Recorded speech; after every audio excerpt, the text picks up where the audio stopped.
Goeiedag. Vandag se skriflesing kom vir ons uit Psalm 53 vers 3. God kyk vanuit die hemel na die mense om te sien of daar iemand is wat verstandig is, iemand wat God soek. Ons as mens is nogals geneig om onsself met ander mense te vergelyk. Solank ons dink ons doen beter as die mense om ons, voel ons maklik dat dit goed gaan. Psalm 53 verander egter hierdie perspektief. Die vraag is nie hoe ons teenoor ander lyk nie, maar hoe ons lewe lyk vanuit God se perspektief. Wanneer God na die mensdom kyk, is sy gevolgtrekking nogal skokkend. Almal het afgedwaal. Niemand leef uit homself soos God bedoel het nie.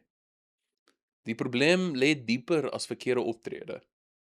Ons harte draai van nature weg van God en probeer om sonder hom te leef.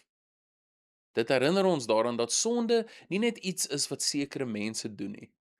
Dit is 'n werklikheid waarmee elke mens worstel. Daarom kan niemand op sy eie goedheid staatmaak of dink hy het God nie nodig nie. Dit klink nogals na 'n donker prentjie, maar die Psalm eindig met hoop. Dawid sien uit na die dag wanneer God self redding sal bring en die lot van sy volk sal verander. As Christene weet ons daardie hoop vervul is. God het sy seun gestuur om te doen wat ons nooit self kon doen nie. Waar ons tekortskiet, het Christus volmaak gehoorsaam geleef. Deur hom word ons met God versoen en leer ons om hom met ons hele lewe te soek. Om God te soek beteken daarom meer as net om van hom te weet. Dit beteken om elke dag na hom toe te draai, sy wil te vra en ons vertroue in hom te stel. Wanneer ons struikel, roep hy ons terug.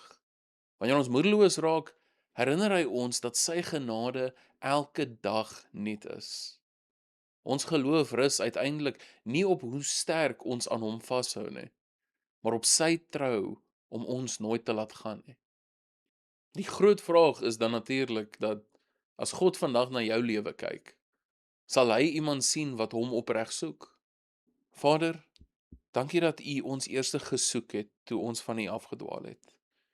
Gee ons 'n hart wat elke dag na U verlang en help ons om ons lewe al hoe meer volgens U wil te leef. Amen.